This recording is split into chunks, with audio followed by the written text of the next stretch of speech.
오늘 오후에 제가 이렇게 우리 학생들, 장학생들이 이름도 부르기 전에 막 일나는 걸 보고 참 그런 실수를 저도 많이 했기 때문에 제가 잘합니다. 제가 어느 총회에 군선교 총회에 한번 간 적이 있어요. 작년쯤 일입니다.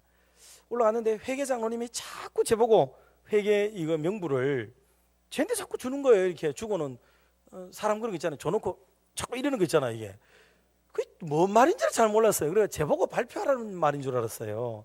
그래가지고 제가 뭐 총무일도 하고 이기 때문에 그래 제가 가가지고 그 재정보고 합니다 이럴 때 제가 나가서 한참을 하다 보니까 앉아 있던 회계분 한 분 목사님 있다가 목사님 그건 제가 해야 되는 건데요.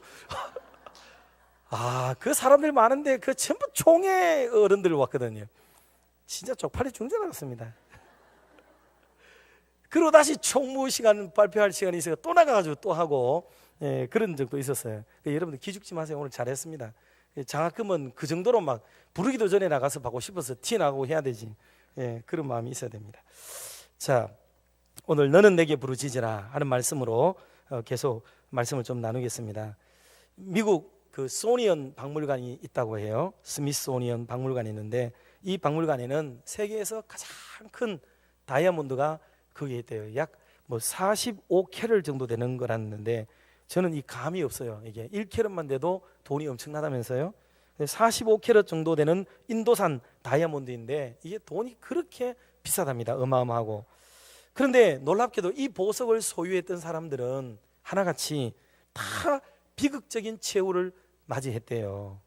그래서 이 보석을 일명 저주의 보석이다, 그런 이름이 별명이 붙을 만큼 심각한 일이 벌어지게 되는데, 원래 소유자가 누구냐면 페르시아의 총독이었대요. 그런데 도둑이 들어가지고 이걸 가져가려고 그러다가 서로 눈이 마주치면서 그냥 그 총독을 죽여버리고 말아요. 그래서 이거 가지고 있다가 죽임을 당하게 됐어요.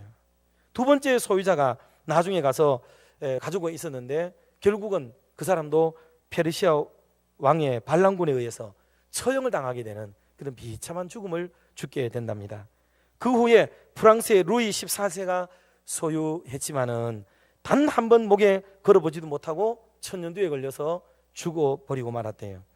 그리고 루이 14세 왕비 또 마리 앙뚜네트라고 하는 사람이 그것을 소유했지만은 두 사람 다 단두대에서 그냥 처형당하는 비참한 죽음을 죽었답니다.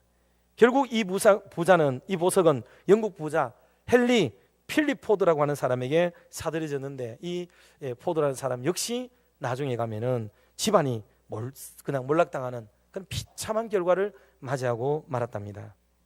그래서 이 이야기가 주는 교훈은 소유라고 해서 다 좋은 것은 아니다 하는 교훈을 우리에게 줘요.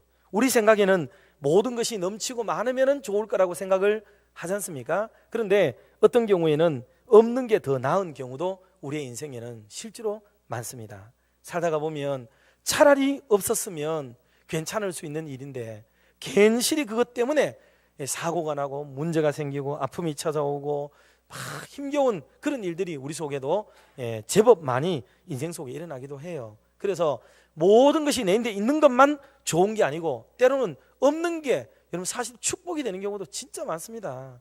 참 많죠.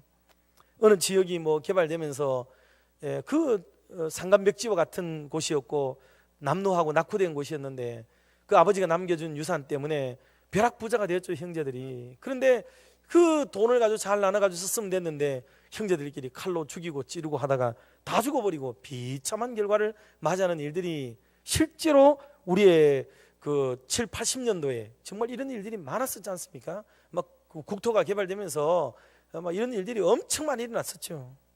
그러니 소유가 무조건 좋은 게 아닙니다. 소유가 없을 때는 행복하고 아름답고 나눠 먹고 참 괜찮았었던 행복이 이렇게 있었습니다. 그런데 어느새부터 뭔가 생기면서부터 이게 누가 가지고 가느냐, 어떤 원칙으로 가져가느냐라는 문제 때문에 심각한 문제가 뒤에 찾아오는 경우도 참 많습니다. 그래서 뭐라도 바라고 소망하고 얻기를 바라서 내 것으로 만들고 채우고 누르고 흔들고 넘치도록 내 삶을 창고를 채워넣는 것만 능사가 아니라는 것을 알아야 합니다. 제가 우리 동기들하고 이제 홈커밍데이 이제 한 몇 년 지났습니다. 5, 6년 지났는데 하면서 이렇게 친목도 하고 막 이런 일을 하거든요. 그래서 왜냐하면 이게 사람이 마음이 열리고 또 돈주머니도 열리고 이러려면 막 친하게 되고 좋아야 되거든요. 그래서 모임에는 하루 저녁 어떨 때는 막 윷도 놀고 막 이래 놀아요. 그러면 성질 다 나오죠. 그렇기 때문에 성질을 돋우는 윷을 안 놀고요, 성질을 깔아앉히는 윷을 놀아요. 그 윷이 소위 절제 윷놀이라는 게 있습니다. 절제 윷놀이. 궁금하면 나중에 500원 들고 오시면 됩니다.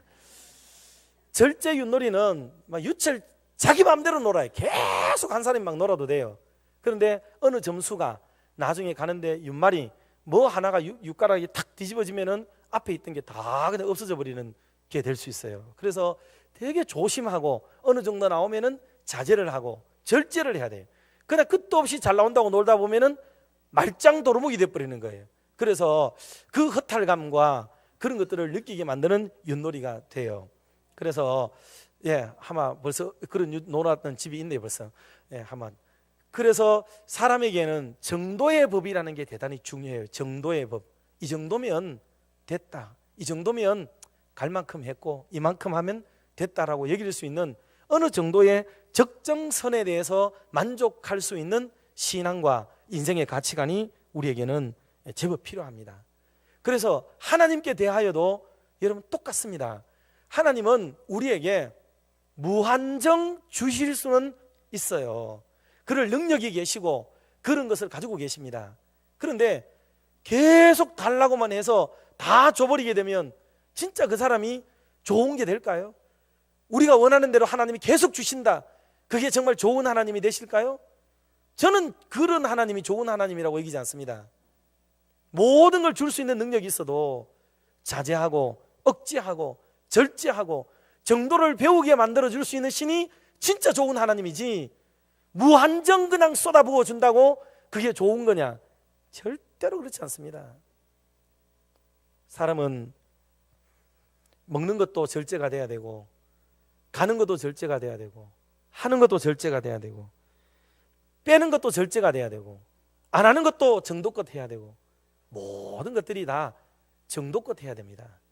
그래서 사람이 끌면 끄는 쪽도 필요하고 끌려가는 쪽도 필요하게 되고, 너무 설쳐대는 것도 문제고 적당히 좀 낮추고 그만하면 됐을 수도 있어요. 이것을 잘 판가름해 가지고 인생을 살아야 내 주변이 행복해지고 아름다워지게 됩니다. 끝도 없이 하는 것은 좋은 게 아니에요. 하나님을 향하여 특별히 기도 생활이라는 것도 여러분 지나치게 되는 것 좋을 것 같지만 신앙은 그렇지 않습니다. 저는 아버지로서, 한 아버지로서 생을 살아보는데 잘 몰라요, 아직. 그렇지만 정도의 법을 모르는 아버지는 세상에 아무도 없습니다. 지속적으로 계속해서 뭔가를 요구하는 자식에게 한도 끝도 없이 주는 아버지가 있다면 그 아버지가 여러분 진짜 좋은 아버지겠어요? 하나님은 나쁜 사람만, 나쁜 분으로 만들면 안 됩니다.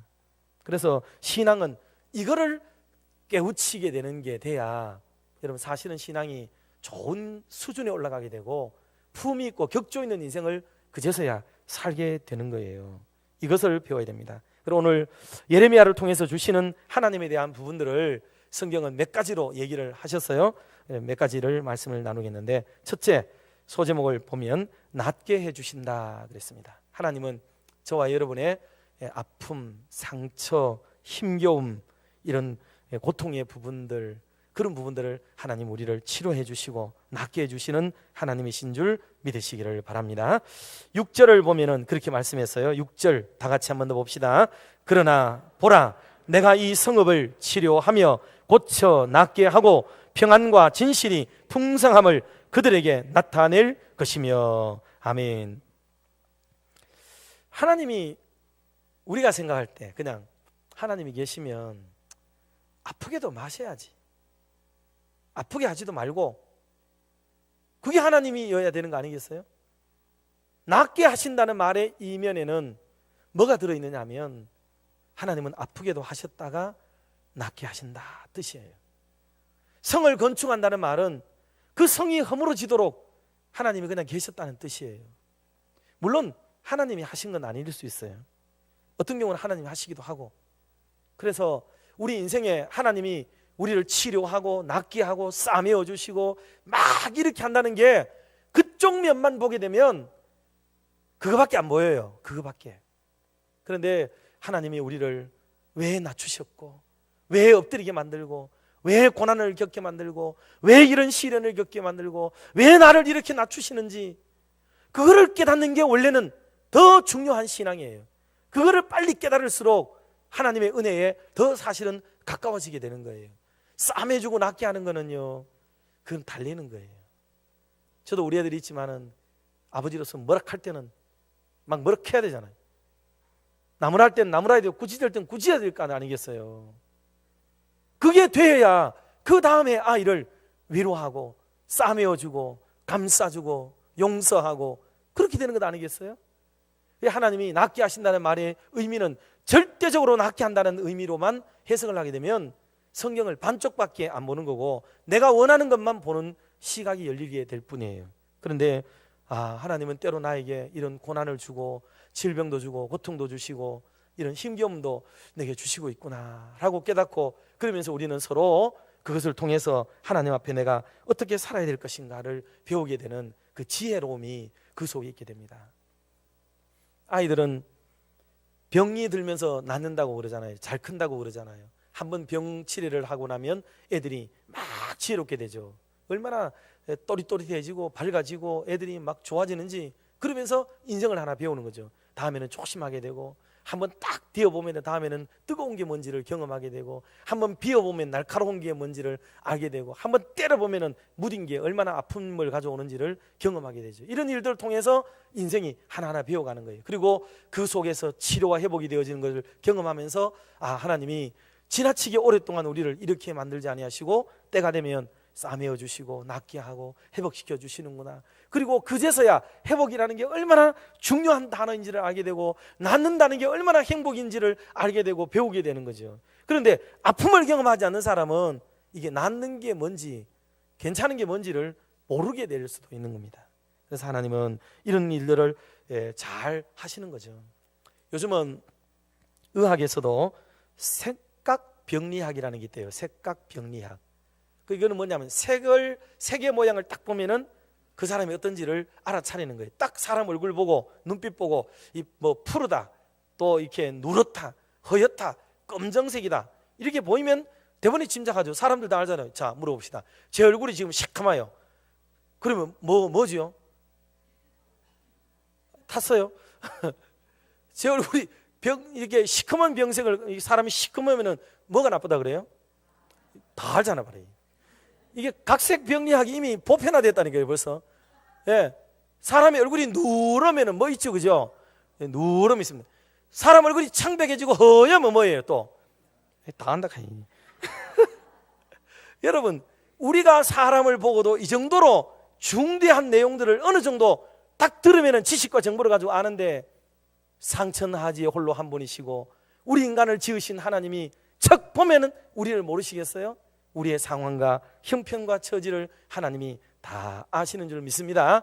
그 안다는 말의 의미가 뭐냐면 고생 많이 했다, 그동안 많이 아팠겠다, 그동안 많이 철들었겠다, 이제는 낫게 해줄 때가 됐다. 그 말의 의미는 깨달게 됐다는 뜻이에요. 이제는 낫게 해줄 때가 됐다는 거죠. 이제 그가 철들었고 깨달았고 배웠고 익혔고 하나님 앞에 바로 설 그 어떤 만반의 준비가 됐다는 걸 의미하는 거예요. 그래서 하나님이 됐다, 낫게 해주겠다, 상처를 싸매주겠다, 그 말의 의미는 아무런 목적과 이유 없이 그냥 막 오는 대로 족족 무조건 막 그냥 말 없이 이유 없이 그냥 해주겠다는 그 상조의 선전이 아닙니다. 그게 그런 게 아니고 하나님께서 다 보면 알아요. 아이고, 이제는 사람이 깨달았다, 이제는 낫게 할 때가 됐다.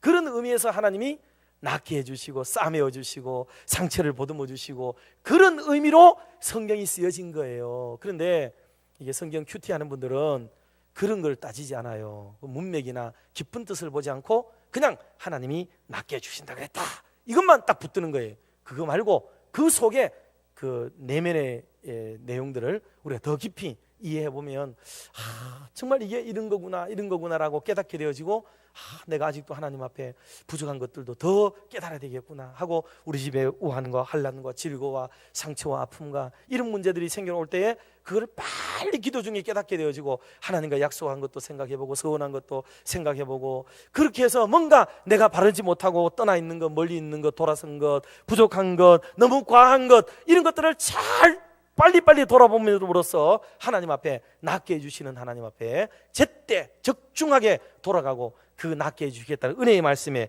적중된 인생을 우리가 살아갈 수 있는 믿음의 성도들이 되시기를 주의 이름으로 축원합니다. 자, 두 번째 말씀은 회복해 주신다 그랬습니다. 7절 말씀 우리 같이 한번 합독을 해보도록 합시다. 7절. 자, 성경을 같이 봅시다. 내가 유다의 포로와 이스라엘의 포로를 돌아오게 하여 그들을 처음과 같이 세울 것이며, 아멘. 처음과 같이 세울 것이며, 이 말 한마디 속에 이미 하나님이 떠나 있는 것, 멀리 있는 것, 이걸 이미 하나님이 다 알고 계시는 거예요. 그래서 바벨론의 그 긴 포로 70년의 생활을 하나님이 어떻게 이들이 그 청산하고 돌아오게 되는지를 하나님은 다 알고 계시죠. 왜? 사람은 70년 그러면요 다 잊어먹어요. 까마득합니다.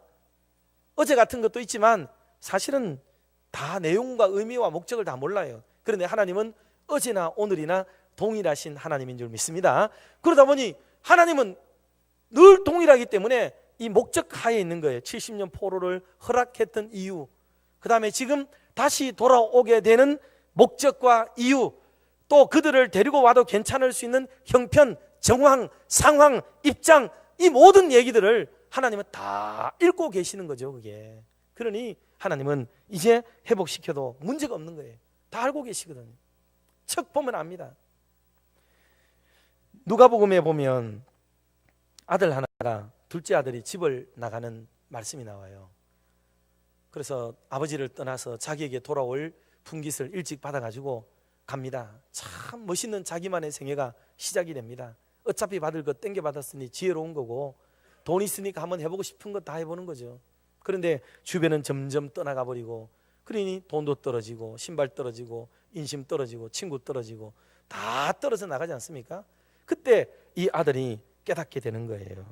돼지 쥐염 열매를 돼지 먹는 데서 그거를 발견하고 먹다가 순간적으로 팍 깨닫는 거예요. 내가 이걸 해결을 해보려고 노력을 기울인 거죠. 자기대로는 머리를 많이 썼어요. 이렇게 해볼까 저렇게 해볼까 가진 노력을 다 해봤습니다. 자기의 허랑방탕한 삶을 왜 회개하지 않았겠어요? 다 아는 거죠. 그런데 아버지 집으로는 못 돌아갔어요. 왜냐하면 이대로는 창피하고 이대로는 갈 수가 없는 겁니다. 그런데 내가 아버지 집으로 돌아가야 살겠다라고 결단을 할 때까지의 시간이 이게 어마어마한 시간이에요. 길었든지 짧았든지 간에 그 결과에 도달할 때까지가 그 사람의 교육의 모든 기간이었어요. 그때 돌아오면 아버지는 받아줘야 돼요. 그때는 받아줘야 되는 거예요. 그런데 깨닫지 못하고 아버지에게 빌붙을 놈이 있으면은요, 이건 아직 정신머리 덜 차렸다 해가지고 고생 좀 더 해라 하고 아버지들 쫓아내잖아요. 그 똑똑한 아버지는 다 알아요, 그거를. 그래서 그 아들은 돌아오기를 마음을 먹어요. 아버지 집으로. 거기가 내가 살 길이고 거기로 돌아가는 게 내 자리라는 걸 알아요. 그래서 내 아버지 집으로 가야겠다. 그 마음을 먹는 순간까지의 과정, 그 과정이 교육이고 배움이고 신앙이고 깨우침이고 하나님의 징계고 그 모든 것들이었어요. 그러고 난 뒤에 이 아들은 그거를 딱 깨닫고는 아버지 집으로 탁 갑니다. 더 놀라운 사실은 아버지도 그 아들을 물리치지 않고 받아주셨다는 거예요. 여러분, 우리 생각에는 원래 아버지는 아무런 조건이 없이 그냥 막 돌아만 오면 받아줄 것처럼 여겨졌잖아요. 그러나 실제로 여러분 그 마음과 받아주는 것과는 다른 거예요. 기다리는 것과 받아주는 것은 다른 겁니다. 비록 동구 밖에 가서 기다렸을지라도, 매일 식음을 전폐한 채 기다렸을지라도, 매일 집안에 불을 끄지 못하고 자더라도, 매일 대문을 열어놓고 주무시더라도 그 기다리는 마음하고 막상 왔을 때에 받아줄 마음하고는 별개의 것이에요. 그게 오기는 왔는데 아직 이놈 자식 정신이 덜 차려졌고 아직도 멀었다 생각될 때 아버지가 그걸 받아주겠어요? 아닙니다. 그런데 아버지는 척 보면 알아요. 이미 이 자식이 이미 온다는 자체가 이게 보통 일이 아닌 거예요. 또 그리고 몰골이 말이 아닌데도 아버지 집으로 오고 있는 모습이 아버지에게는 이미 다 읽어진 거예요. 그 삶이 다 읽어진 거예요. 그 하나의 폼이 모든 것을 이해하고도 용납하고도 남을 수 있는 아버지의 경륜과 경험으로는 이게 모든 게 받아들여진 거예요. 그래서 아버지는 두말하지 않고 그의 남루해지고 떨어진 옷자락을 자기의 큰 도포로 감싸가지고 안아주시고 가락지를 씌워주시고 신발을 갈아 끼고 주변 사람들을 불러 모으시고 그렇게 해서 그 아들을 맞이하고 환영하는 멋진 모습을 우리에게 보여주고 있는 거죠. 여러분, 어른이 되면 이런 걸 다 알잖아요. 우리는 이런 말씀들을 읽으면, 성경을 읽으면 이게 이제 이해가 되고 다 보이잖아요. 얼마나 귀해요. 하나님께서도 우리를 받아주신다라는 말의 의미는 생색내고 오는데 받아주겠어요? 그렇지 않습니다. 진정 어린 마음으로, 변화된 마음으로, 초심의 마음으로, 하나님 제가 잘못했습니다 하는 마음으로 정말 하나님 앞에 천부여 손들고 옵니다 라는 마음으로 하나님 앞에 돌아갈 때 하나님이 다 아시는 거죠. 그래 잘했다, 기다렸다, 다 아시고 안아주시고 용납하고 용서해 주시는 그 은혜가 우리에게 있는 거죠. 이런 은혜를 저와 여러분이 경험하며 살아가게 되기를 주의 이름으로 축원합니다. 마지막 세 번째는 죄악도 그렇게 사해 주시는 거예요.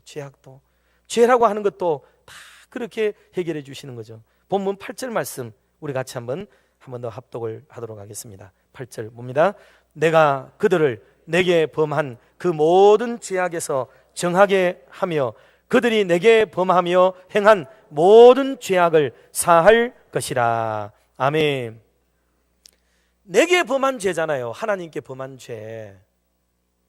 근데 하나님이 일정한 기간 동안은 사하지 않으세요. 괘씸하잖아요. 얼마나 감히 어떻게 하나님께 그럴 수 있냐고요. 근데 하나님은 죄 짓고 돌아서면 용서하고 죄 짓고 돌아서면 용서하고 이러는 분은 아니에요. 그런데 그 죄를 깊이 참회하고 정말 잘못했다고 여기고 거기에 대한 괴로움을 경험하고 거기에 대한 대가를 지불하고 다시는 그러지 않을 각오와 결심을 가진 그 사람, 그래서 하나님께 잘못했다고 돌아서는 그 사람 보면 알아요. 그는 하나님이 딱 보면 알지. 그래서 그런 마음으로 하나님께 돌아오는 그 사람을 하나님이 용서해 주시고 받아주시겠다는 거예요. 70년의 포로 생활 동안에 얼마나 이스라엘 민족이 고난을 겪고 힘겨움에 있었겠어요. 그래 이제는 다 용서하고 충분한 대가가 지불되었고 이제는 새 삶을 각오하고 하나님의 은혜와 사정거리 안에서 살기로 각오하니 이제는 오라 하고 하나님이 그들을 이끌어내시는 장면이 바로 오늘 본문에 나오는 장면입니다. 여러분, 오전에도 말씀을 드렸는데 이스라엘 민족이 하나님 앞에 지은 죄는 두 가지 혹 세 가지 큰 죄가 있다 그랬어요. 이제는 여러분이 다 기억을 하고 있을 거예요. 하나는 우상 숭배, 하나는 교만, 하나를 더 하자면 불신이에요. 하나님 믿지 않는 거예요. 그게. 그래서 하나님을 안 믿으니까 다른 데 가서 자꾸 달라 그러고 복을 달라 뭐를 달라 빌고 하나님이 안심이 안 되니까 다른 신도 한 다리 떡 걸쳐놓고 신앙생활을 하게 되는 거예요. 그래서 아침에는 하나님께 예배드리고 저녁에는 어디 가서 산당에 가서 또 그 이상한 신을 섬기게 되고 이런 일들이 벌어지고 또 집에 들어가면 한 머리에서는 하나님 신상 차려놓고 다른 데는 우상 드라비눔 갖다 놓고 이런 식으로 신앙생활하는 경우도 흔히 많이 있습니다. 그래서 이걸 하나님이 다 싫어하는 거죠. 그런데 하나님 잘못했습니다 그래 놓고 그거 안 치우고 있는데 그게 뭐 회개가 되겠어요? 어느 날 순간에 그거를 다 때려부시고 없이 하고 하나님만 섬기기로 각오하고 결단하고 돌아서는 그 의지를 보면 이 녀석이 이제는 정말 내 사람으로 이제 살겠구나, 내가 기뻐하는 아들이 되겠구나, 이런 판단이 설 때 그를 안아주시고 받아주시고 용납하시는 그런 일이 되게 되는 거죠. 그래서 우리의 신앙에 이런 결단, 결연한 의지, 이런 표명을 하나님 앞에서 해야만 되는 겁니다. 그게 바로 뭐냐면 여러분 물질을 꺾는 거예요. 물질을 꺾어 제사를 드리는 것은 그거는 그동안에 내가 물신을 섬기고 물욕에 젖어 있고 세상 것을 취하려던 우리들이 이 모든 재물을 꺾어 하나님 앞에 제사 드림으로 하나님을 이 물질보다 더 존중하고 더 사랑하고 더 귀히 여깁니다 라는 각오로 하나님 앞에 그 신앙 고백이 원래 물질을 꺾는 거였어요. 그런데 이런 물질이 안 꺾여요. 잘 안 꺾입니다. 이게 물질은 튕겨나가요. 신앙이 우리에게 제대로 들어가지 않으면 이 물질은 못 꺾어요. 결국 물질에서 다 시험 들어요. 그 앞에 거는 다 쉬워요. 용서해준다, 사랑해준다, 이해한다, 안아준다, 축복한다, 전부 좋은 얘기만 다 나오기 때문에, 그러면 네가 진짜로 회개하고 네가 진짜로 잘못했다고 여기고 네가 진짜로 나와 화해하려는 징표를 내라. 그럴 때는 돌아서는 거예요. 다. 그건 진짜 하나님과 화목하려는 의도가 아니에요. 그래서 결국 마지막에 사람들은 다 물질에서 넘어지게 돼요. 11조가 안 되고 감사가 안 되고 기타 하나님 앞에 헌물하고 헌금하고 하는 게 결국 거기서 우리가 다 자빠지게 되는 거예요. 그런데 신약에 오면 그러잖아요. 네가 물질과 하나님을 겸하여 섬길 수 없다. 주님은 그러셨어요. 하나님은 우리 인간들이 참 많은 것을 가지고 세상을 승리하며 살기를 바라지만 다른 건 좀 몰라도 이게 물질에 대해서 넘어져 버리게 되면, 그러면 하나님이 진짜로 그걸 싫어해요. 싫어합니다. 왜냐하면 하나님의 자존심이 막 뭉개지는 거거든요. 어떻게 물질하고 내 하고를 비교했는데 물질을 선택하고 나를 버릴 수 있느냐, 이런 얘기예요. 우리 남성들은 이런 일을 경험하잖아요. 어느 날 아내가 이거를 할래요, 나를 택할래요, 이런 말 할 때 있잖아요. 눈앞이 캄캄합니다. 이게 진짜 안 할 수도 없고 저럴 수도 없고 그렇게 물어 들어올 때 답답할 때가 있잖아요. 그런데 하나님이 우리에게 그런 방식으로 물어올 때가요 종종 성경이 많아요. 종종 많습니다. 그게 바로 우리의 신앙의 마지막 하나를 엎어서 제사로 제물로 꺾어드릴 수 있는가에 대한 부분을 그렇게 말씀을 한 거예요. 이게 그래서 뭐 요즘 그런 말도 있더라고요. 요즘은 제사 지내는 가정들이 많으신데 그 귀신들이 못 먹고 산다 하잖아요. 귀신들이. 왜냐하면 귀신들이 제사밥 얻어먹으려고 밤 12시에 갔더니 요즘 제사 지낸 사람들은 자기 생활에 편한 대로 하기 때문에 저녁 먹고 바로 제사 지내버리거든요. 12시에 가면 깨끗이 정리 다 돼가지고 먹을 게 하나도 없대요. 그래서 쫄쫄 굶고 온다는 이런 우스갯소리가 있습니다. 신들의 순환시대.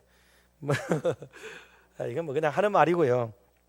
자, 어쨌든지 우리가 하나님 앞에 정말 아름다운 분향을 올려드리고 그리고 하나님 앞에 귀한 제사를 드리는 것, 그것이 바로 우리의 치료와 회복과 안아주시고 용서하시고 또 우리를 제자리로 돌려주시는 그 은혜에 대한 놀라운 표징이 바로 그거예요. 이런 마음을 가지고 주일마다 우리가 작지만은 힘대로 마음을 모아서 우리가 예물도 준비하여 드리고 그렇게 헌신하는 시간을 갖는 이유도 다 거기에 있다는 것도 우리가 기억을 해야 되겠습니다. 이제부터 남은 삶은 죄악을 용서해 주신 주와 그리스도와 그 나라를 위해서 사는 겁니다. 이 멋진 삶을 우리가 살아서 하나님 앞에 더 칭찬받고 인정받는 은혜의 삶을 누리며 살아갈 수 있는 저와 여러분이 되시기를 주의 이름으로 축복합니다. 기도하겠습니다. 하나님 아버지 감사합니다.